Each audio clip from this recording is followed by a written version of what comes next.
Welcome to The Shadow Knows, a podcast where we journey into the depths of the psyche, mystery, and transformation. Hi, I'm Maureen. Hi, and I'm Clara. Together, we explore the hidden forces shaping our lives, relationships, and collective story. In today's episode, we are exploring one of the most less understood archetypes. It is the king-queen archetype. This archetypal energy governs sovereignty, order, responsibility, and the capacity to bless life rather than dominate it.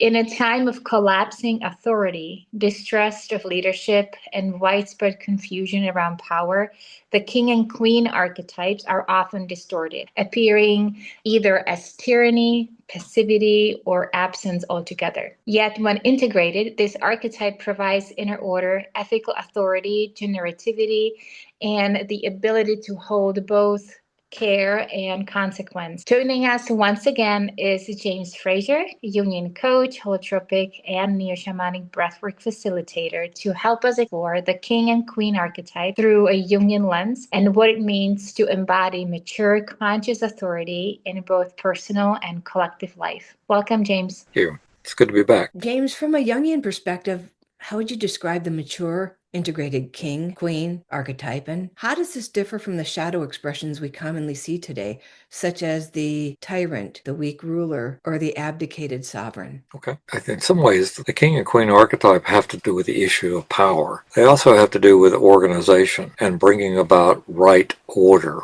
They don't just happen automatically. They have to have the support of the other archetypes and their mature expression. But it's not just about mere power. It's also how that power gets used for the good of the kingdom. So in the mature expression of this archetype, what you would see is somebody who has the ability to be in service to something greater than themselves, someone who can become the fructifying force for the kingdom. So they're like the cornucopia that feeds the kingdom. Also includes things like protecting the vulnerable, establishing boundaries, but most importantly, providing a psychological center. One of the things we're really missing. Without a center, you tend to get chaos. Without good boundaries and containment and the sense of limitation and the ability to take on responsibility, what you get is chaos. So these particular archetypes, when they are seen in their shadow form, it's usually a failure of initiation of sorts, which can often start very early. Our earliest experience of these two archetypes come through the parents. If we have difficulties with parenting, for example, if you have a very abusive situation with an abusive father, that's going to imprint and shape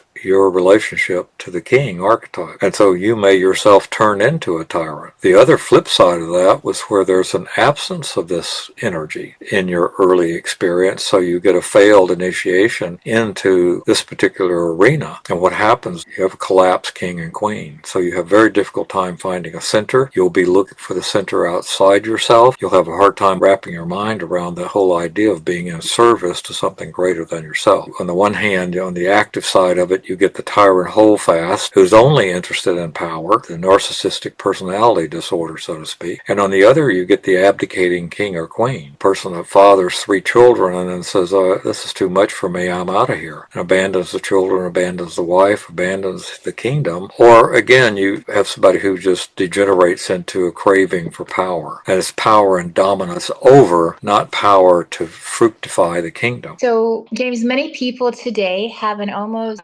distrust of authority, external and internal. How do you see this reflecting a collective wound around the king and queen archetype? And what happens psychologically when inner authority is either inflated or missing? Okay, well, we may have always had problems with this, but if you think about it in terms of the history of humanity, you could fairly say, well, who invented this idea of having a king or a queen in the first place? Of course, we don't have much evidence of that until we start settling down. We start transforming into an agricultural society. More and more people begin to collectively live together.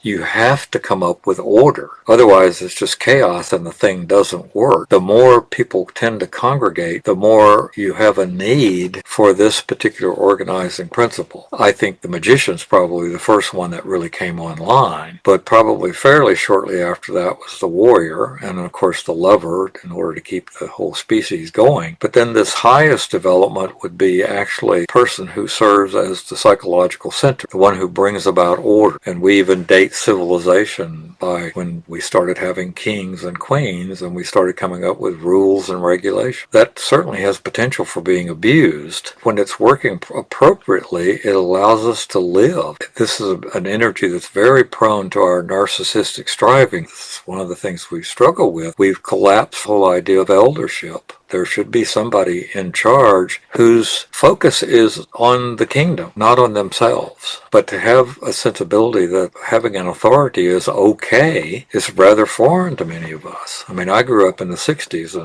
As a general rule, or half the population at least the group I was involved with, we eschewed all authority. We didn't want any authority. We wanted total freedom, total lack of rules. And of course, you saw what happened. It turned very chaotic, sort of constellated a backlash of a more fundamentalist view of authority. You realize there's more to life than just getting your own narcissistic needs met, that you have the ability to become aware of the fact of your role in society and culture, in your family. You have the ability to take on a sense of responsibility and not just view it as, oh, this is something I'm being forced to do, but more along the lines of, well, this is something I've been asked to steward. And that, again, could be your own inner life. It could be your family. It could be your community. Maybe you're one of those people who's called to the world stage. In fact, the true king is always sacrificial. If you look at our religious history of Judeo-Christian, particularly the Christian part of it, there is this sacred king business all throughout that story, including the ultimate sacrifice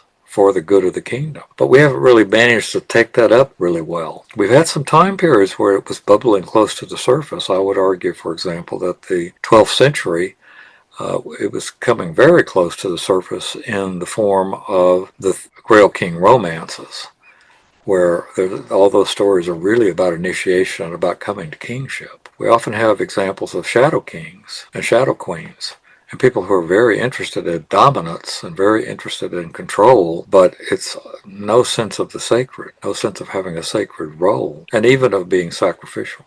It seems like I've been noticing there is this collective almost wish and need to have the one savior. Is that projection of the individual need to connect with this inner authority, with this inner archetype, just being spread collectively because of such a need or the lack of connection with our own inner authority?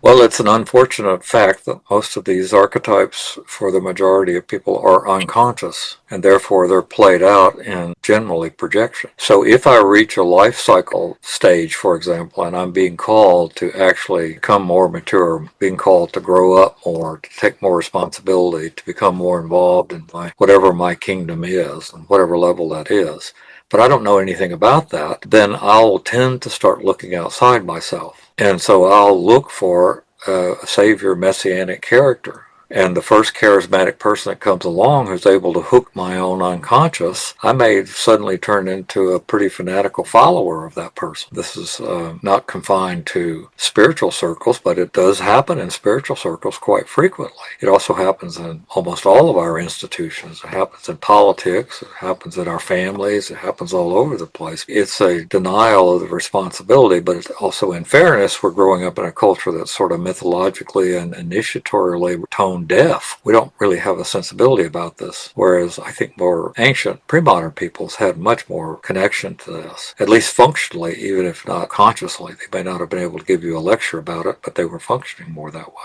So if I'm needing to connect with something, but I don't know that it's inside, I look outside. And that's where it becomes really dangerous, because I start projecting this inner king or inner queen onto someone outside myself. If they don't have the maturity to know that that's what's going on, they're very likely to just take all of my gold and run with it. Whereas the real king and the real queen is always concerned with giving you back your gold. So if you happen to to be very fortunate as I was when I met Robert Moore, I didn't have any connection to my king at all. The person who introduced me to Robert Moore was Ron Herring, and Ron was just very insightful and gifted and knew that that was what was happening and was continually giving me back my gold and encouraging me to own it. And by the time I found Robert's work, it had matured enough that I could see that that's what needed to happen. So it was okay for me to project it onto him as long as I remembered that the real goal was the one that I need to develop my inner king. So our outer mentors can be guides.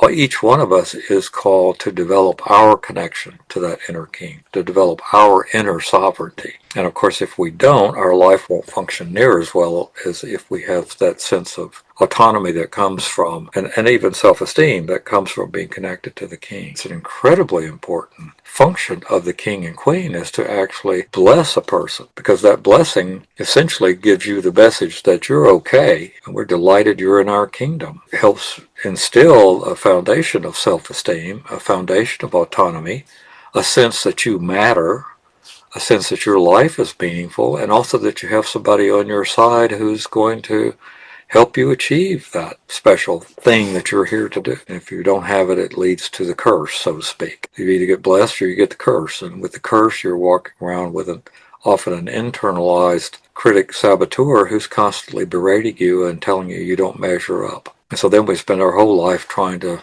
measure up instead of operating out of that real deep inner sense of not righteousness, not in that sense of, oh, I'm right, but in the sense of, I'm the person here to bring about right order, and I'm the person here willing to take the responsibility. And so even if everything around me is going chaotic, it's my job to not be chaotic. It's my job to bring about cosmos.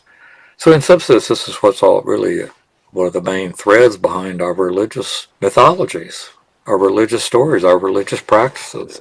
And I would even argue they're supposed to be behind our psychological practices. If you can help people do this, you will see some enormous progress in their life. When someone becomes a full-blown drug addict or alcoholic, their life becomes progressively more and more chaotic, as well as everybody around them. And then if they have the good fortune to get into some kind of program that can help them start becoming drug-free and alcohol-free, one of the things you see is their life gets less and less chaotic. They become more and more capable of creating cosmos. And even in something like Alcoholics Anonymous, they move from being brand new beginner to being the person who's helping other people steward their processes. They become the old timers, and their life gets much better, arguably even healthier than average. Thank you, James. Young warned that power becomes most dangerous when it's unconscious. How does an unintegrated king-queen energy show up in shadow forms, such as control, rigidity, moralism,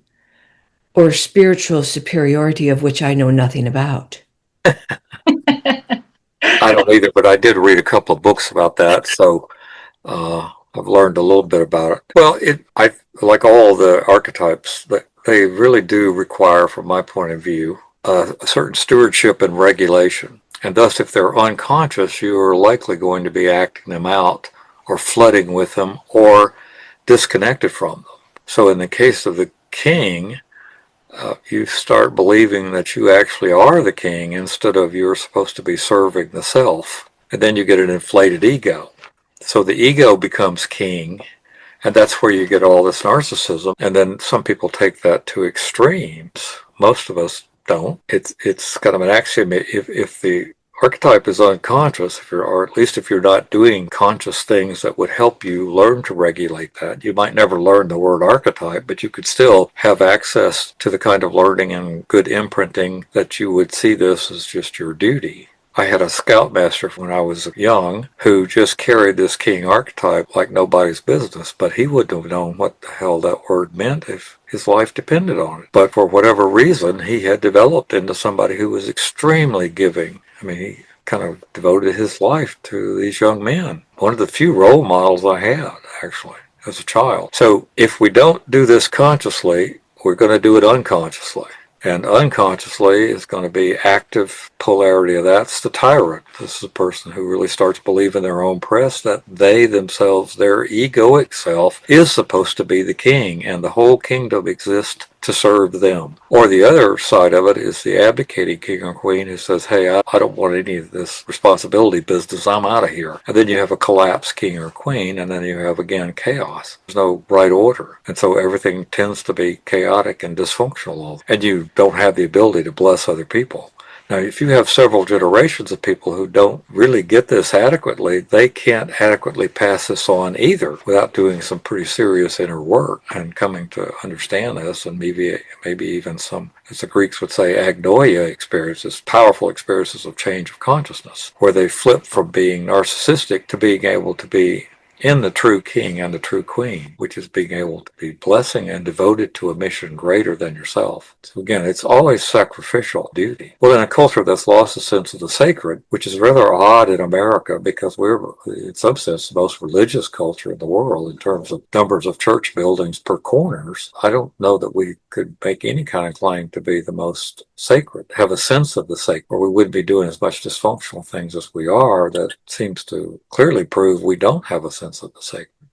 James, I want to go back to about the early wounding in the sovereign archetype. I can speak from my own experience now that I've done some of this work, looking at it as me as a little girl. I completely idealized my father. However, I was frightened by him, and that made me think about my own connection to authority and how it shaped that early relationship to a father figure, how it shaped the relationship with my own authority. So how does the early experience with either parents or caregivers or institutions shape the shadow of the king or queen archetype, particularly when authority, let's say, was abusive, absent, or inconsistent? A couple things that come to my mind. You're supposed to have what Winnicott would call good enough parenting, that the parents, they don't necessarily have to know these concepts, as they are in the role that they're supposed to be the conveyor belt of these archetypes to the child. And so you come here already hardwired to get that. You already are hardwired for them to be the king and the queen. So there's a natural tendency, especially in the opposite sex parents, to idealize them, particularly as you're just beginning to build your ego around age 3.5 or 4. But what happens if your parent is inadequate in their ability to channel that energy? If they're on the positive, active polarity, they'll be the tyrant, and sometimes frighteningly, dangerously, pathologically so. I mean, I've had clients whose father would come home drunk on Friday night and drag out the shotgun and line up the kids and essentially threaten to play Russian roulette which one they were going to take out that night. I mean, I'm giving you the extreme example of this, of course. And you work with those kids and you find out that 2 of them still idealize that father. And you think, what the hell is going on there? I mean, come on. The guy came home drunk and threatened to kill you, and you still idealize him? Well, yes, because there's 2 things going on. One, I'm built in for that idealization. I'm sort of programmed for that. But then I wind up putting it in the hands of somebody who has no business having that kind of authority or that kind of idealization. Because one, they don't know what to do with it. It just becomes really pathological. So then later on in life, I'll either distrust all authority, I won't trust anybody, particularly my own authority, and view all power as bad. All authority is bad. So they'd like to just tear down all authority. The problem is, of course, that just leads to more chaos. That's not the answer. The answer is to try to bring about mature authority that could handle it appropriately. And then you have to learn how to modulate where to put that, how to idealize and how to not over-idealize, and how to accept authority but also develop your own inner authority. In that same situation, you could become somebody who comes home Friday nights and drags out the shotgun and threatens to kill the children. In other words, you turn into what you experienced. So many other ways we could look at this, but the central issue of power is one that I think every psychotherapist, and actually I would even go so far as to say everybody involved in a religious vocation, if you think of that religious vocation as being a steward for personal growth and spiritual development, has to deal with the issue of power. One of the reasons why we have so many problems in these human institutions, I'm not talking about the metaphysical or the dogmas or the other belief systems, but just in the carrying of the weight of that. And there are some people who do it marvelously well. And there are other people who turn the most sacred roles into the most pathological. So your early experience is going to shape how you deal with the issue of power, and then that's going to shape how you deal with the whole issue of king and queen. So I spent a year in England, and it was the most amazing experience for me because the whole time I was there, I was fascinated by the royal family. And of course, there's great controversy around the royal family. Many people would like to get rid of the sovereignty, and other people see it for what it is, and all other people complain about the amount of money that's spent on all this extreme wealth. But one of the things that I noticed there is that there's a sense of a center there that we are lacking here, even in the sense of architecture and layout of towns and villages. I mean, you go to any, I don't care if it's the smallest one pub town in England, it has a center. All the way to the great metropolis of London, there's a center to London. And all the transportation goes to the center. And it's not the place of decay. It's the place where the most expensive shops are, often even named the high street. Whereas in America, like I lived in a place in the Midwest, I moved there in 1986, and they had just torn up the downtown area and tried to convert it into a walking mall in order to get people to come downtown because the whole thing was just falling into decay. Every year they would have a study. Civic leaders would get together, form a committee, and do a year-long study on why we don't get people to come downtown. And they tried everything. We don't have that sense of a center anymore, or if we do, it's decayed. And this, I think, is a mythological and psychological metaphor for really what's happening in the modern world. We don't have that sense of center. It's because we've lost our connection to this inner sovereign. I think we're probably going to have to bring about some great new spiritual revival and reclaim the sacred feminine to stand with the sacred masculine. Both of those are in disrepair, not just the sacred feminine, to bring about a new dispensation or melting down the old and recasting it into the sense of a new, come to a new awareness that this inner journey can no longer be left only outside. It can no longer be left to the professionals. It really has to come about as an inner transformation. How do I get into a positive relationship with this archetype? Because this is where true blessing comes from. It's where true self-esteem comes from. It's where right order comes from. And it is where cosmos comes from, out of chaos. If someone hasn't fully claimed their own inner authority, how do we end up projecting power onto others? Like, I think we expect leaders or institutions to save us, or reacting against them as if they're oppressive. Well, there is a psychological premise within, especially within Jungian psychology, around projection, and that is that whatever we are not in touch with, or whatever we disown, or whatever we repress, we will meet it coming at us in the form of us projecting it outward onto someone else. So if I'm not comfortable with power, I'll find somebody to idealize, and I'll project my power onto them. Whenever I'm around them, I'll feel weak because, in fact, I've given them my power. So projection is actually not a terrible bad thing because it's really not us projecting. It's the unconscious content projecting itself in an effort for us to become aware of it. Now, what we tend to do, however, we just do the projection. We stop there. So our whole cult of celebrity is built around this. If you don't believe we have a cult of celebrity, just go to your favorite news outlet, whatever it may be. Doesn't matter if it's conservative or progressive or liberal or anything in between. Divide out the news stories that day and see how many of them are about the minutia of some celebrity's life. As so-and-so got a new hairstyle. It's like, really, with all the problems facing the world, do I really need to know that information? Well, in the cult of celebrity, of course I do, because that's important stuff, where we disavow our responsibilities about our own development, push it off on someone else. And say, well, I could never be an artist, of course, because you have to be a Picasso or a Van Gogh. And, well, no, we're all supposed to be artists. We have the great gift of an opposable thumb, and we have a brain that's 10 times as bigger than it needs to be. I think we're all supposed to be creative. So this whole business of projection, idealization, recollection of that projection is also one of the most important parts of our own inner development. I can look at someone and admire them and use them as a role model, but I also need to be asking myself, what do I see in them that I have not fully owned in me? And this is both the good and the bad, but especially the good. If you do personal growth and development with people, most people, after they get comfortable with you, they'll start telling you all that's wrong with them. But then you start trying to get them to own their gifts, and they start backing up and heading out the door. It's like, oh no, I could never do that. Why not? If I was a basketball fan, particularly since I used to live in the Chicago area, Michael Jordan is obviously the most famous, if not arguably perhaps one of the best basketball players ever to live. And if I leave everything at the level of my admiration for him and idealization of him, and somebody says to me, well, why don't you play basketball? Oh, I can never play basketball. I can never be like that. Well, perhaps I'm not going to be a Michael Jordan, but I could put up a basketball hoop and go out there and shoot baskets, especially with my son and grandson.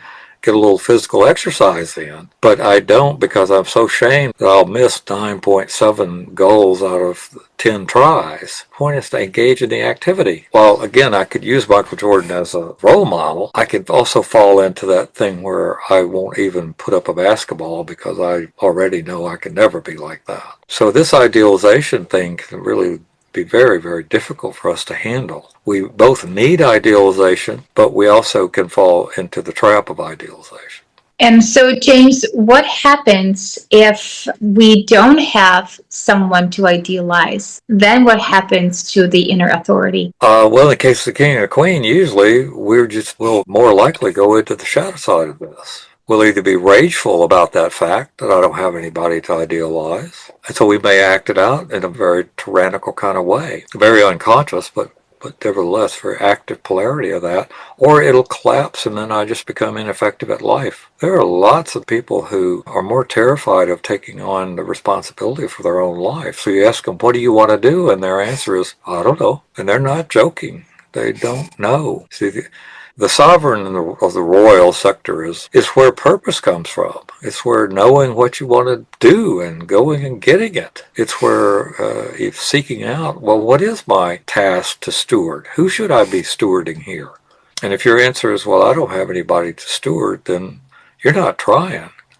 Because there are a lot of people that need help. And even if it's just an encouraging word to somebody you perceive as struggling, that's a kind of stewardship. It's an attempt at blessing. But so many of us didn't really get blessing. We got the curse. And so we don't feel equipped to do that. But a good way to start this, you want to get in touch with this king and queen. Here's an exercise. Get in your car and drive to a bad part of your town and ask yourself, what is the state of my kingdom? And then secondly, is there anything that I can do without anybody's permission to make some effort to change this? Well, for a lot of people, it's just complaining about the bad part of town, to drive around and then imagine that you have your king and queen crown on and go, well, if it's my responsibility, how can I be more in kingship?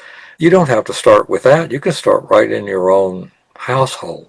You can say to yourself, well, I've got a young child in my household. Am I being the good, blessing queen? That, by the way, does not mean I'm being the permissive, let them do whatever they want to do. That's not it at all, because the king and queen are very capable of boundaries. They're very capable of demanding efficacy. Every time my child who's struggling to learn how to tie their shoes, if I jump in and I get frustrated with them and I push them out of the way and I tie the shoe for them, that's not being a good king and queen. That's just teaching them that they can wait till somebody else does it for them. So you need to have efficacy demands, but you also need to have that capacity for blessing. That would include things like meaningful, non-sexual touch. A friend that I met many, many years ago, he happened to be from Puerto Rico, and he was one of the most interesting people to be around energetically. But he was always touching you. But it was meaningful, blessing touch, not sexual. And you just felt better when you were around him. And many of us didn't get that, and we need it. Some of us we got very little of that.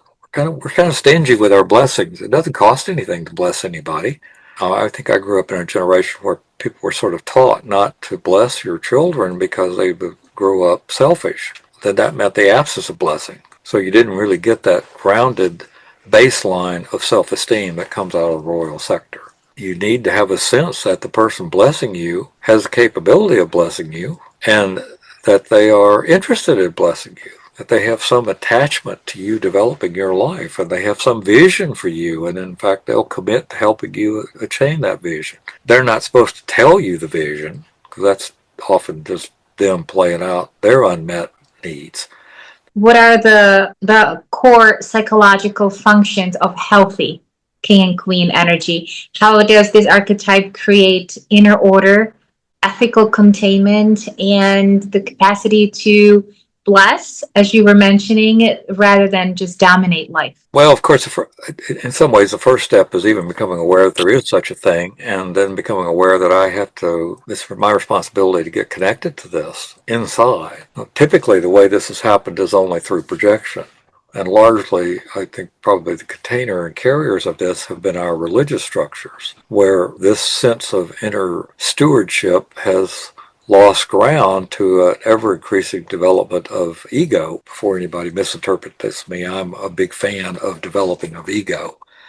We have lots of fractured egos and weak egos and egos that are not capable of withstanding the pressures from inside or outside. So I don't mean to be bad-mouthing the ego, but our sense of individuality and sort of conversant narcissism, because we're not getting this stuff stewarded correctly, has really created huge problems. Partly I would point to something as simple as us moving off of farm type of situations to moving to cities. If you live on a farm, you're going to have to be pretty dependent on the people that live around you. You won't make it. And most of us lived in family systems. Now, they might have been dysfunctional, but there was still, you could go across the road to stay with Aunt Jill and Uncle Bob when things got tough at home. There was an interconnectedness and interdependency.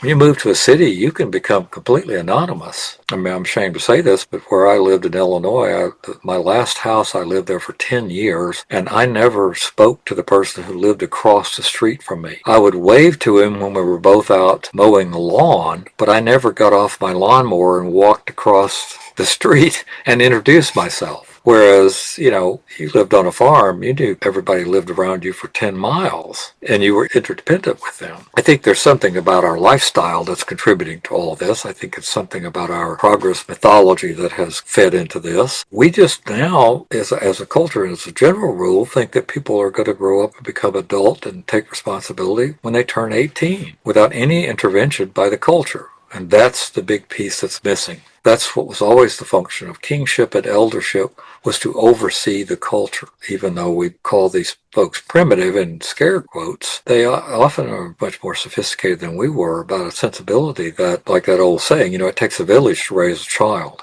where we're becoming kind of a garage door culture, where people back out of their garage and go to work in an office building and come home and pull into their garage and again may wave at their neighbor when they're mowing the lawn, but that's about it.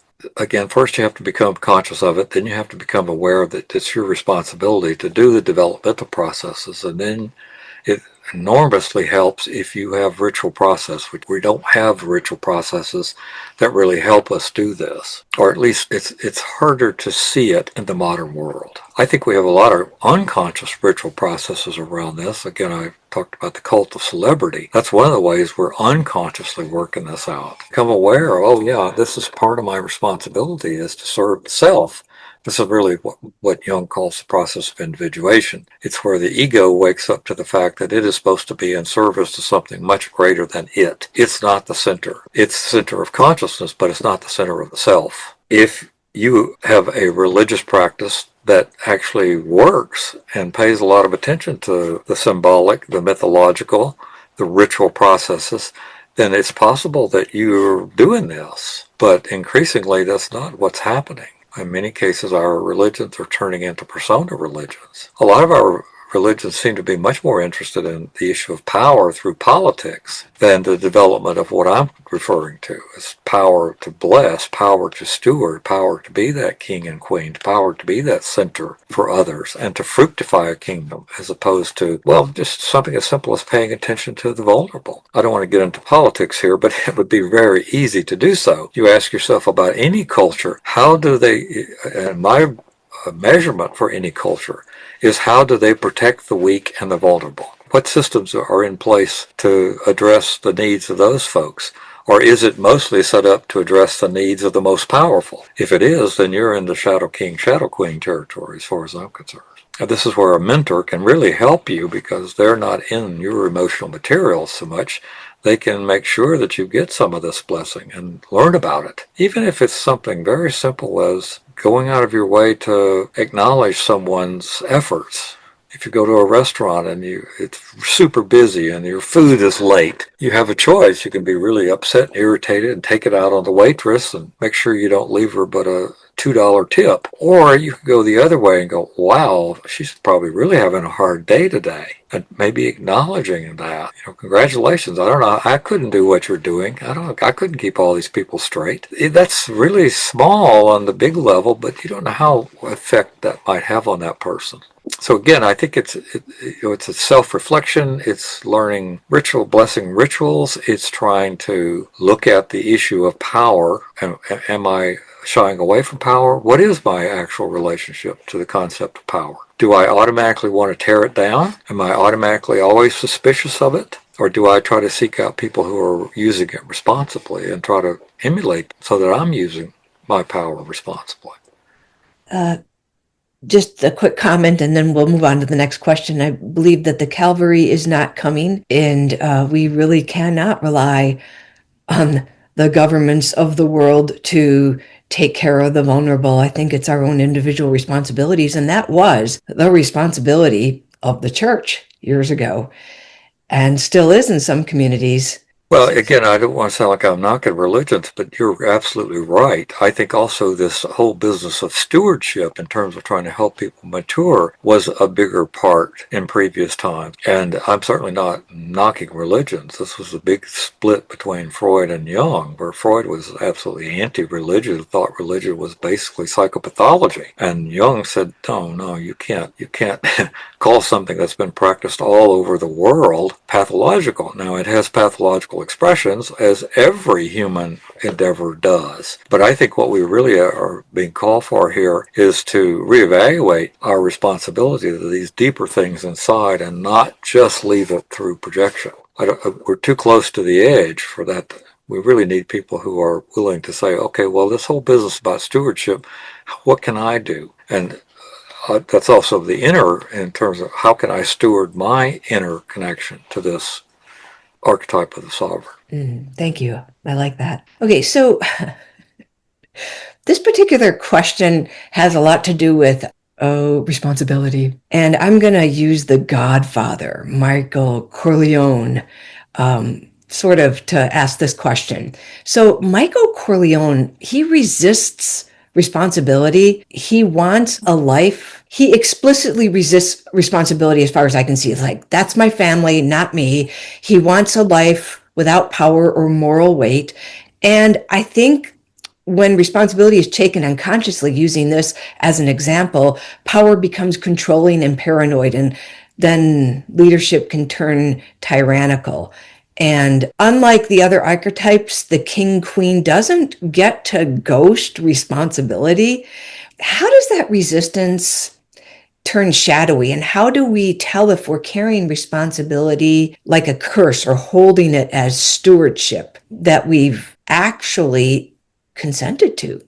Well, you've picked a particularly complex character to use as the example of this, because we don't typically think of, in this case, the mafia don, who's quite capable of being a cold-blooded killer, as sovereign. I actually watch a lot of film about these types of characters because, for one thing, they're much more interesting. And in the case of Corleone, you can see that initial, I don't want any part of this criminal family. I just want to go, I'll serve my country and then I'll just do normal stuff. But at some point, he realizes, and in some sense, I think it's because of a threatening attempt on his father's life, that it begins to really wake up to this whole sovereign energy. And many times you see this in these actual very shadowy characters. They have a connection to this, but it is limited to their family. So on the one hand, they don't have any sense of this in terms of everybody else, but to their family, they're just majorly in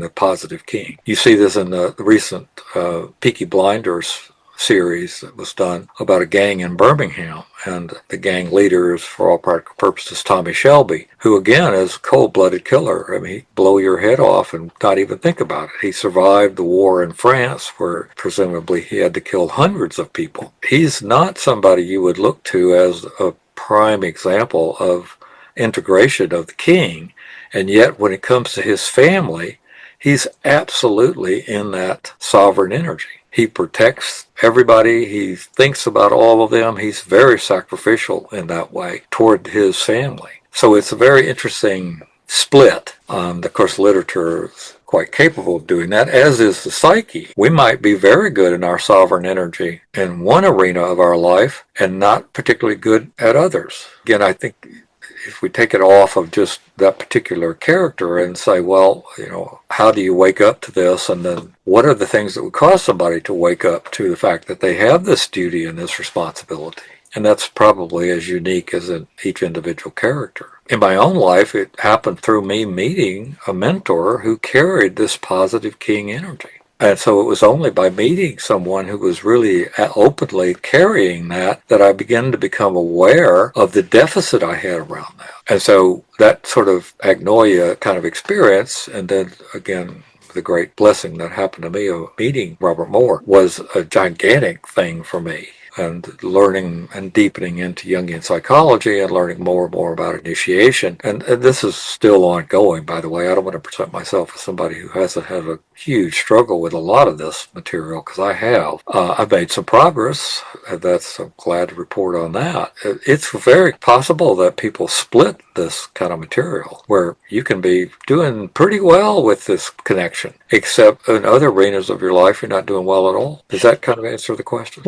Well, yes, I suppose I could have used a different example, like maybe the Lion King. Well, I'm going to get this plug in because I don't get much of an opportunity to do this, but I would encourage everyone to think about the Grail myth, first of all. They're a very, very powerful set of stories. If you don't want to go the trouble of doing all that literature and investigation, is to watch the movie called The Fisher King. And it's a movie with Jeff Bridges and Robin Williams and Mercedes Ruehl. And it starts off with this disc jockey who's very famous, actually patterned after Howard Stern, but he's an inflated shadow king. He really thinks he is the top, and he's arrogant, he is disrespectful, and he's just has no concern for the kingdom. It's only the kingdom exists to feed him. And then he screws up, and one of the people that call into his show winds up committing a murder, and it crashes his entire career.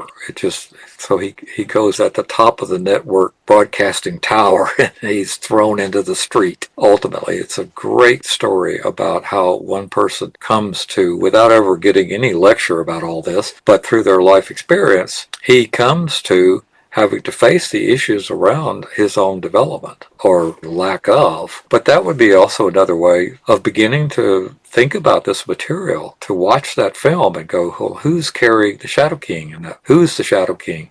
Does he transform into the positive king? And I would argue he does. I would argue there's a lot of transformation of all the characters in that film, but especially the one of Jeff Bridges, and then even arguably Robin Williams. I think Robin Williams was a brilliant actor, and it was the greatest role he ever did. And it's an absolute brilliant screenwriting. James, you speaking about the Fisher King movie kind of brings me to my other question about the vulnerability of the sovereign. Jeff Bridges' character, obviously, when he was in his Shadow King, thought of himself as invulnerable. Yet Jung emphasized that the authority requires humility and relationship to the self. So would you agree that this archetype is vulnerable? And what happens when we deny this vulnerability? Well, if you deny the vulnerability, it just goes underground, and that means you're more vulnerable and you're more frightened. And so what you go into is more tyrannical control, which makes you want to be a dictator, so that you are the central arbitrator of all reality. It's a Jungian axiom that things don't disappear. They're either held in consciousness and struggle with, or they recede or repressed into unconsciousness, where they will wreak havoc. So often it's hard to see it, but the person who is the dictator is the most fearful person of all, because they are vulnerable.